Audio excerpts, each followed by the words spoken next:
یہ خاکساری کا مظاہرہ کرنے والا گھر چھوٹے چھوٹے کمروں پر تو ضرور مشتمل تھا، لیکن ایمان، فرما برداری اور وحی و رسالت سے معمور اور آباد تھا۔ رسول اکرم صلی اللہ علیہ وآلہ وسلم کے اوصاف۔ اب ہم بیت نبوی سے قریب ہو کر دروازے پر دستک دے رہے ہیں تاکہ ان پاک ہستیوں کے ساتھ جنہیں نبی اکرم صلی اللہ علیہ وآلہ وسلم کے دیدار کا شرف حاصل ہے، تصور کی دنیا کا سیر کر سکیں، اور ان صلی اللہ علیہ وآلہ وسلم سے آپ صلی اللہ علیہ وآلہ وسلم کے اوصاف حمیدہ کو سن کر یہ محسوس کریں کہ جیسے ہم بھی آپ صلی اللہ علیہ وآلہ وسلم کی لذت دیدار سے لطف اندوز ہو رہے ہوں۔ برا بن عازب رضی اللہ عنہ فرماتے ہیں، جس کا عربی میں لکھا ہے، جس کا مطلب ہے آپ صلی اللہ علیہ وآلہ وسلم چہرے کے اعتبار سے سب سے زیادہ خوبصورت اور اخلاق میں سب سے اچھے تھے۔ نہ تو آپ اتنے لمبے تھے کہ ظاہر ہو اور نہ ہی پست قد کے تھے۔ نیز فرماتے ہیں نبی اکرم صلی اللہ علیہ وآلہ وسلم درمیانہ قد اور چوڑے مونڈوں والے تھے۔ آپ صلی اللہ علیہ وآلہ وسلم کے بال کانوں کی لو تک لٹکے تھے۔ ایک بار میں نے آپ صلی اللہ علیہ وآلہ وسلم کو سرخ جوڑوں میں دیکھا۔ میں نے آپ صلی اللہ علیہ وآلہ وسلم سے زیادہ خوبصورت کوئی چیز نہیں دیکھی تھی۔ صحیح بخاری شریف۔ ابو اسحاق صحیح سے مراد ہے کہ رسول اللہ صلی اللہ علیہ وسلم ایک مرتبہ برا بن عازب رضی اللہ عنہ سے ایک آدمی نے سوال کیا، کیا اللہ کے رسول صلی اللہ علیہ وآلہ وسلم کا چہرہ تلوار کی طرح تھا؟ ابو اسحاق صحیح سے مروی ہے، ایک مرتبہ برا بن عازب رضی اللہ عنہ سے ایک آدمی نے سوال کیا، کیا اللہ کے رسول صلی اللہ علیہ وآلہ وسلم کا چہرہ تلوار کی طرح تھا؟ آپ صلی اللہ علیہ وآلہ وسلم نے جواب دیا، نہیں بلکہ چاند کی طرح تھا۔ صحیح بخاری شریف۔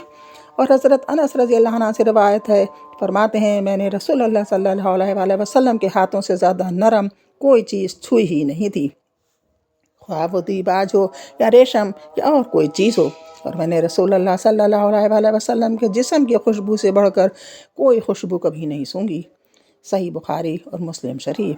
اور آپ صلی اللہ علیہ وآلہ وسلم کی صفات مطہرہ میں سے تھا حیا، یہاں تک کہ آپ صلی اللہ علیہ وآلہ وسلم کے بارے میں حضرت ابو سعید خدری رضی اللہ عنہ فرماتے ہیں، نبی کریم صلی اللہ علیہ وآلہ وسلم پردہ نشین کنواری لڑکی سے بھی زیادہ شرم والے تھے، بس آپ جب کوئی ناپسندیدہ چیز دیکھتے تو ہمیں آپ کے چہرے سے معلوم ہو جاتا تھا۔ صحیح بخاری شریف۔ یہ مختصر باتیں آپ صلی اللہ علیہ وآلہ وسلم کی حیت اور طبعی خصلتوں سے متعلق تھیں۔ آپ پر میرے ماں باپ قربان ہوں، اللہ تعالیٰ نے آپ کو فطری اور طبعی طور پر مکمل بنایا تھا۔ رسول اکرم صلی اللہ علیہ وآلہ وسلم کا طرز گفتار۔ ہم نے رسول اللہ صلی اللہ علیہ وآلہ وسلم کا تصور میں دیدار تو کر لیا اور آپ کے بعض صفات کے بارے میں بھی سنا، اب ہمیں آپ صلی اللہ علیہ وآلہ وسلم کی پیاری باتیں اور آپ کا انداز گفتگو دیکھنا چاہیے کہ آپ صلی اللہ علیہ وآلہ وسلم کی کس کیفیت اور انداز سے لوگوں سے مخاطب ہوا کرتے تھے۔ حضرت عائشہ رضی اللہ عنہ فرماتی ہیں کہ اللہ کے رسول صلی اللہ علیہ وآلہ وسلم تمہاری طرح پے در پے نہیں بلکہ واضح کلام فرماتے تھے، اور ایک بات کو اور ہر بات کو ٹھہر ٹھہر کر کہتے کہ آپ کی باتوں کو آپ کے پاس بیٹھنے والا ہر کوئی محفوظ کر لیتا۔ سنن ابو داود۔ آپ صلی اللہ علیہ وآلہ وسلم آسان اور نرم انداز میں بات کرتے تھے۔ آپ کو یہ بات بے حد عزیز تھی کہ آپ کی بات صحیح سمجھی جائے، یا آپ کو یہ بات بہت ہی عزیز تھی کہ آپ کی بات سمجھی جائے، اور آپ صلی اللہ علیہ وآلہ وسلم اس بات کے حریص تھے کہ لوگوں کے درمیان ڈفرینس، ان کی سمجھ بوجھ اور کیچ کرنے کی صلاحیت کی رعایت کریں، اور اس کے لیے ضروری تھا کہ آپ صلی اللہ علیہ وآلہ وسلم بردبار صبر کرنے والے ہوں۔ حضرت عائشہ رضی اللہ عنہ سے مروی ہے کہ رسول اللہ صلی اللہ علیہ وآلہ وسلم کی بات چیت ایک ایک لفظ جدا جدا ہوتی تھی جسے ہر سننے والا سمجھتا تھا۔ سنن ابو داود۔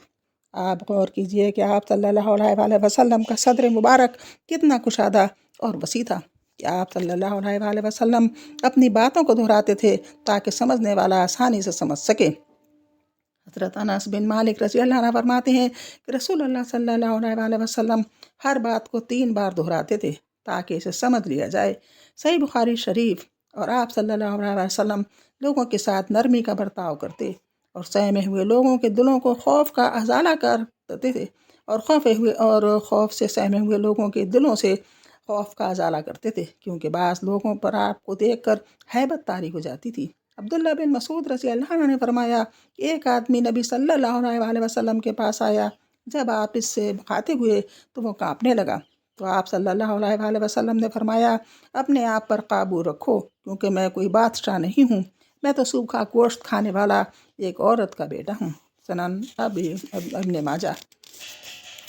آج پھر اتنا ہی، انشاءاللہ تھرڈ پارٹ ہوگا۔ اللہ حافظ، السلام علیکم۔